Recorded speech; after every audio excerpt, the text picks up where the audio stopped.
All right. I think that'll do it for the ruling part. We did go a little bit over, but we did also have some technical difficulties. Yes. So I will leave that there. The next part we just wanted to talk about, for everyone else, there are options. We love options. Will, how are we doing on time? I see us as almost at an hour and a half. Yeah, but we lost like 20 minutes trying to go back and forth over. All right, that's fair. If you guys gotta go, I will understand. If one of you has to go soon, I could have you guys do yours first. No, I don't. I'm fine. David, you good? Oh yeah, I'm good. Cool.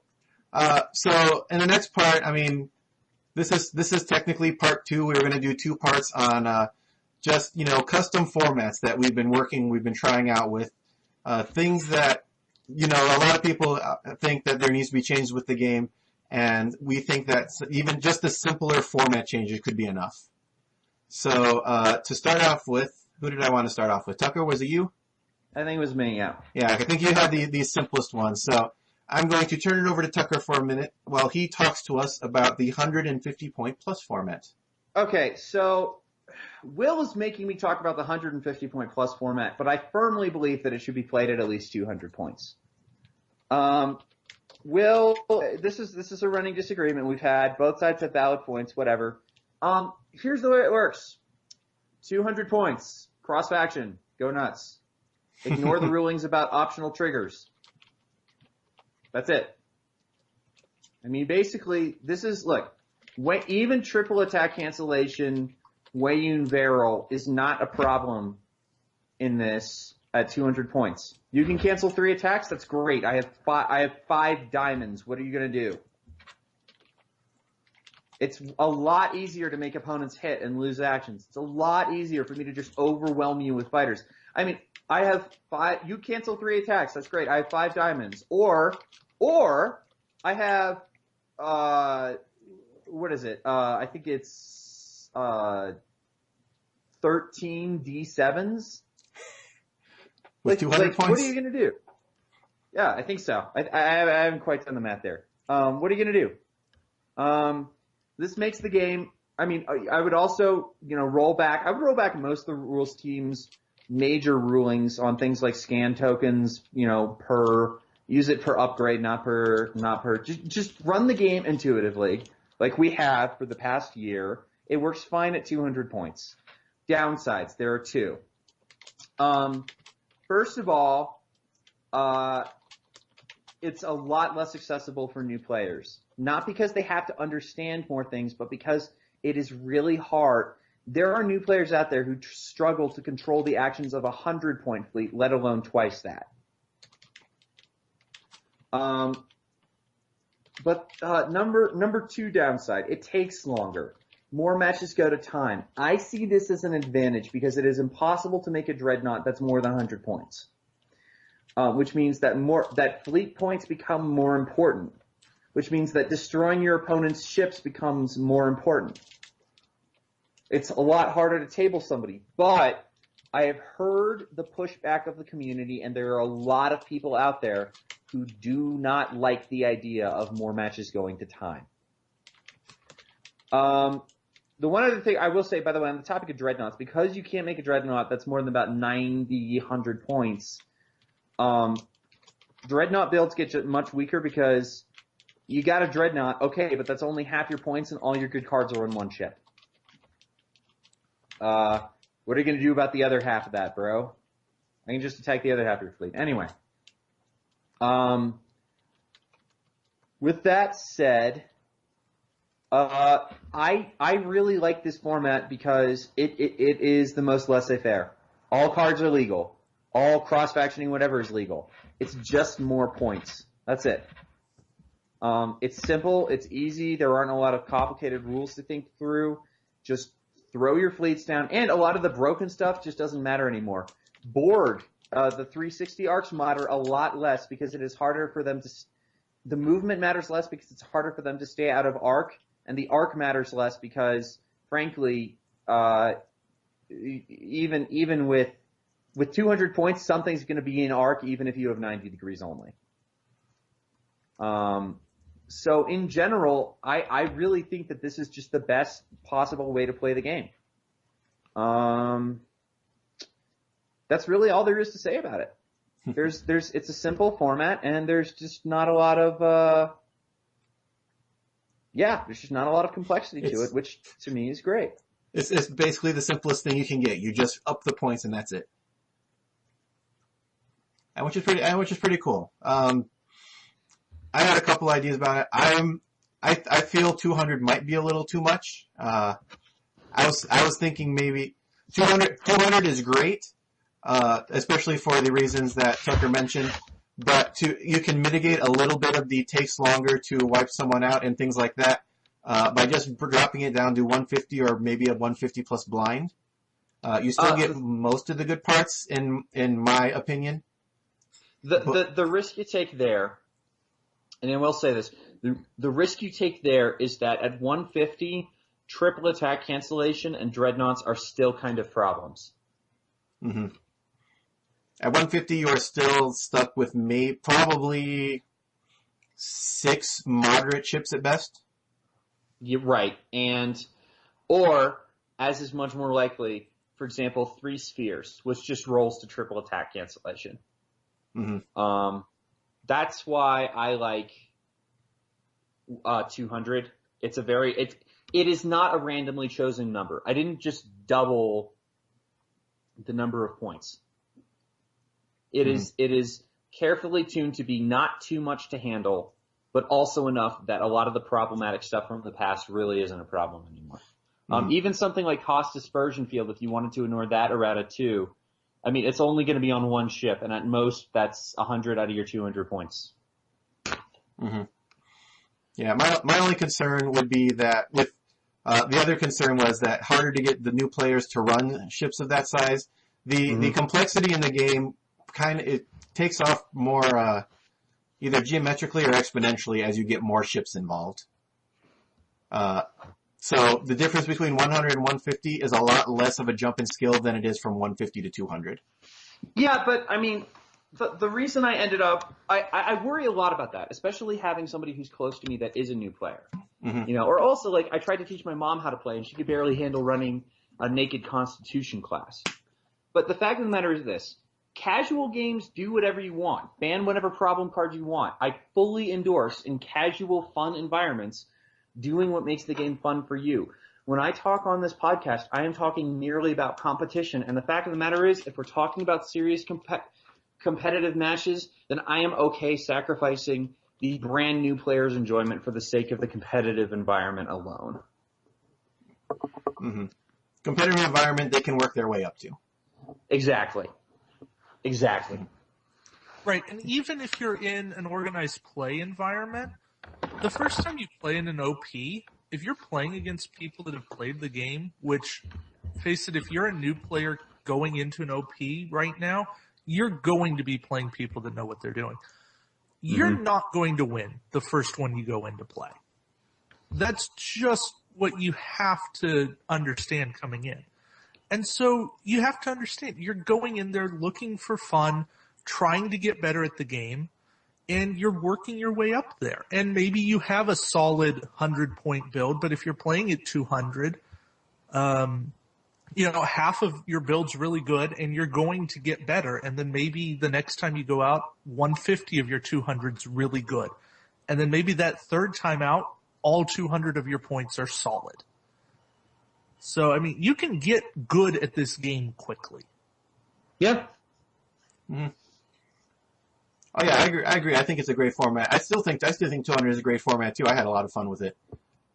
But let's see. I mean, I'm not trying to knock and say don't do 200. I like 200 too. Yeah, I mean that's the thing is given all available options. Everybody here knows I used to be a fan of Penalty Pure. Honestly, I'd rather do cross faction at 200. Mm-hmm. Let's see. The only last concern I think there was about it was actually a gameplay, a card concern that cloaked mines and multi-kinetic mines might be a little overpowered in the format. Yes and no. a build that dumps a whole bunch of cloaked mines might be a problem. 200 points worth of cloaked mines would actually cover the entire board. And then some. But they're going to lose to high durability stuff still. Multi-kinetic neutron mines hits everything, so I'm less worried about that. Mm-hmm. Oh yeah, but just with more ships on the board, area effect things get more powerful, and yeah, we just don't have a way to measure that right now. Yeah, and I mean the flip side of that is suddenly cards like I Stab at Thee and Self-Destruct Sequence become playable. Ooh. Hey, I played 3 I Stab at These in my last OP event. Did you really? I really did. It was silly. And I never used them, I just won regularly. That's really upsetting. Hey, sometimes you gotta have a kick back and have a little fun, right? I gotta run Chang while I still can. Stop trying to make Chang happen, Will. It's not going to happen. Alright, I think that's all to say about the 150-200 builds, right? I'd say so. And I will say this. Will and I don't know about Dave, but Will and I definitely dismissed the 200 point possibility for months. And then we finally tried it, and it is really fun. Guys, seriously, do not knock this until you try it. Mm-hmm. It was like an epiphany. It was like, wait, I've heard this idea before. Why didn't I think about it more? Yeah, I haven't had a chance to play it, but I want to. My do it. store was looking at doing a fun day in December, and we were looking at 200 points. So if that happens, I will let you guys know. I would suggest doing 200 points under the old rules. I bet you will like it. Yeah. Mm-hmm. I think there's great potential there. That's what I want to start doing for my fun games. Just see what casual games look like at that point. Because it's fun to get a whole bunch of ships on the board and see what happens. Yeah, it makes it feel like the last couple seasons of Deep Space Nine. By the way, I found it an awesome bit of trivia the other day that I just wanted to share. I think you would like it. You know how they started making Christmas ornaments for Star Trek Christmas ornaments during Deep Space Nine? Mm-hmm. Yeah.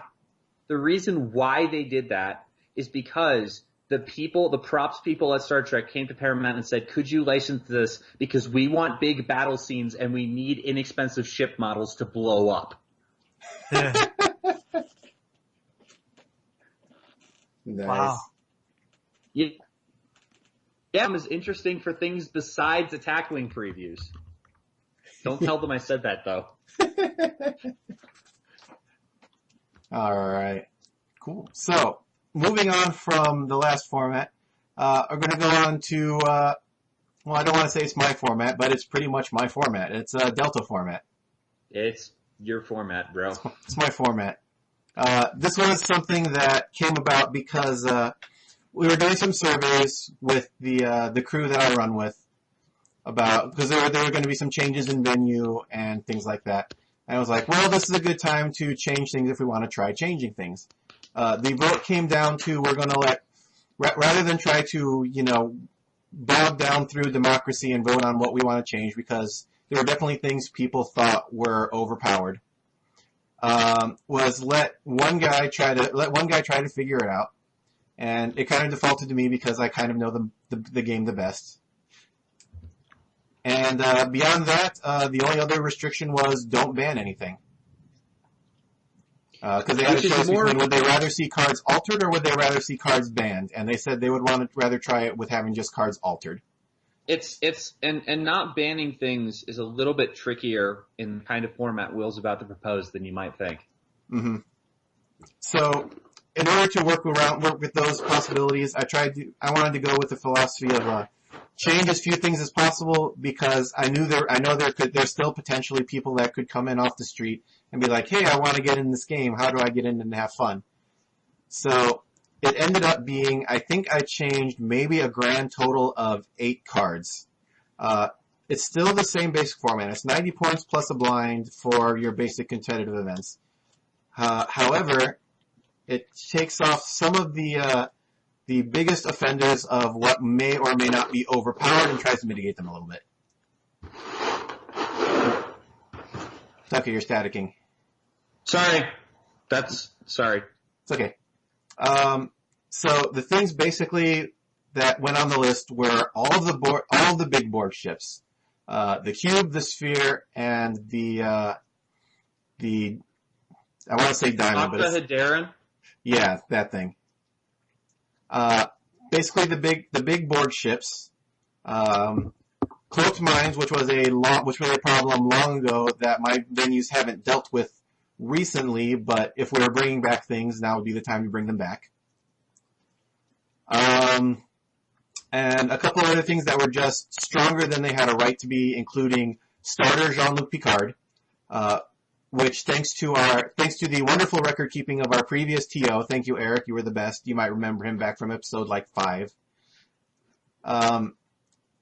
Picard run in 54 times over the course of 12 OP events, as opposed to the next highest captain, which was 20, and I believe that was Denatra.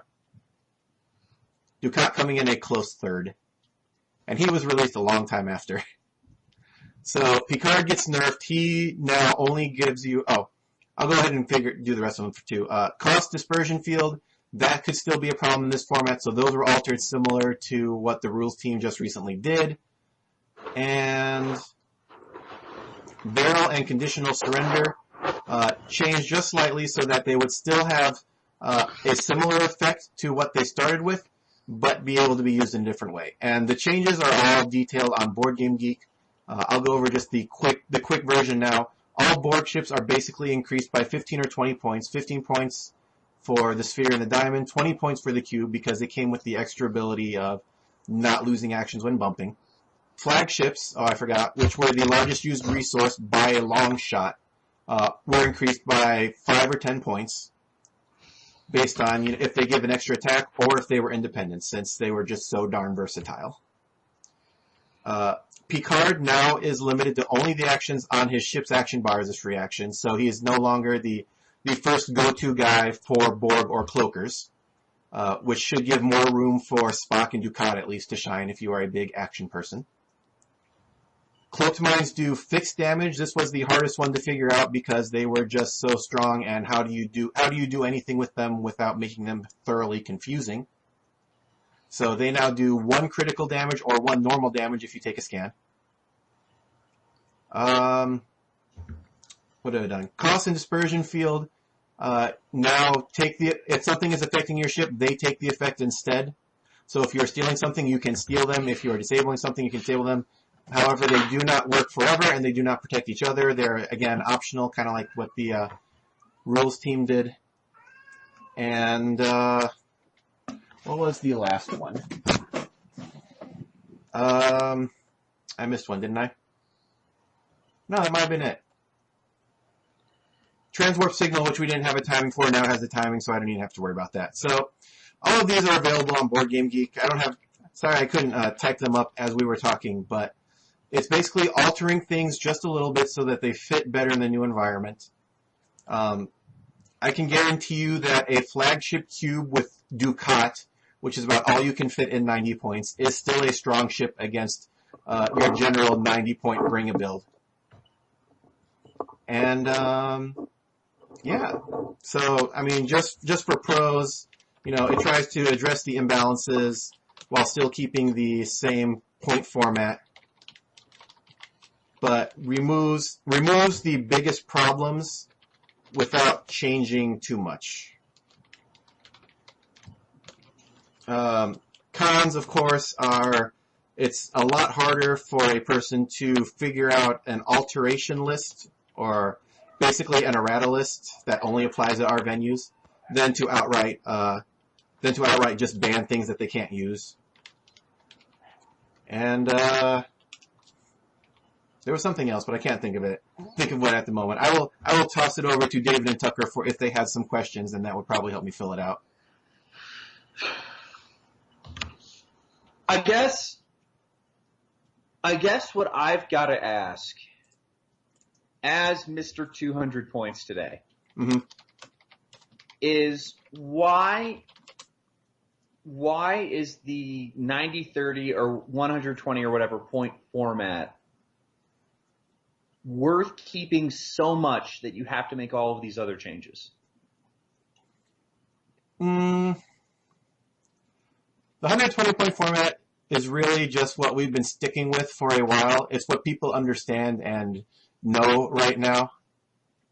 And it's likely to be the same format that's going to be kept through to larger level events like regionals and nationals. So if we're going to encounter anyone there, they at least still have most of the same things available to them.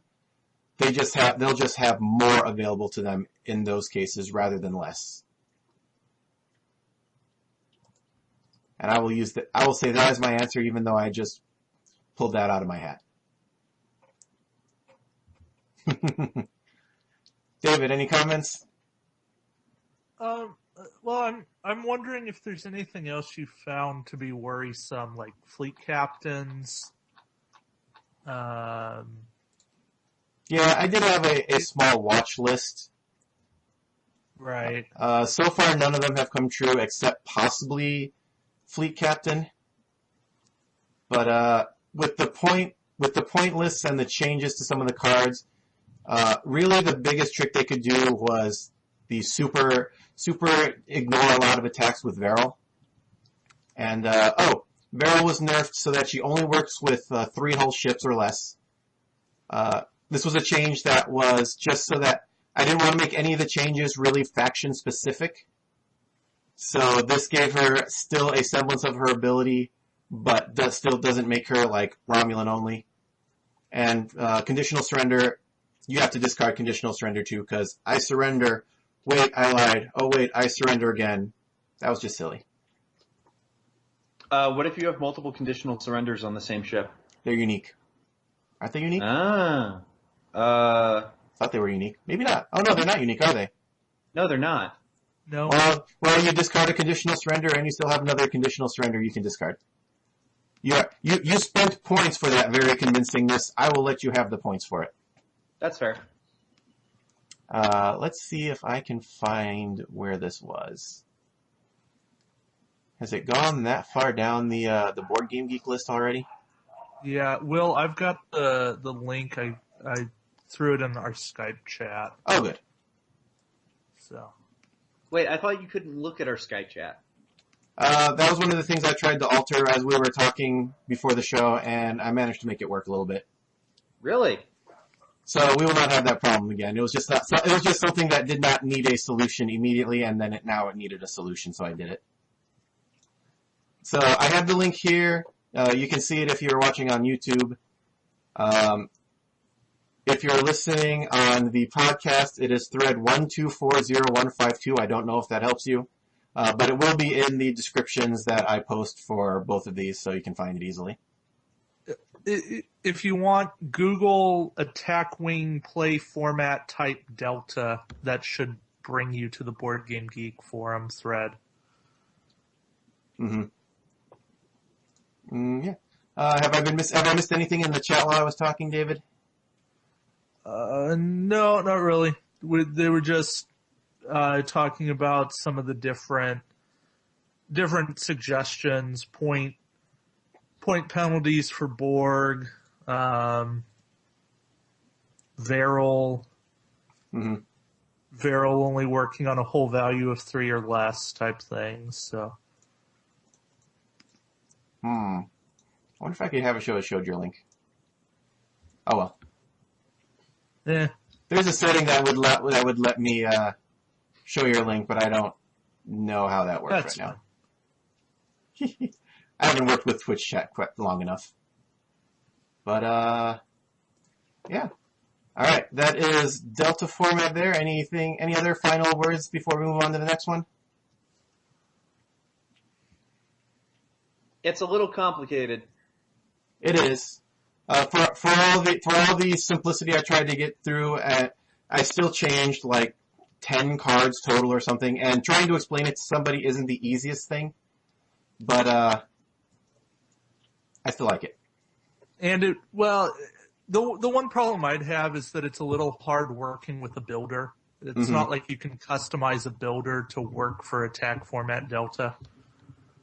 Yeah, I mean, like the points. Wait, like wait, with, wait. if you Hold up, still back use, Wait, did we just call it attack format Delta? Because as a Star Trek Online player, that's the best thing I've ever heard. Oh, yeah.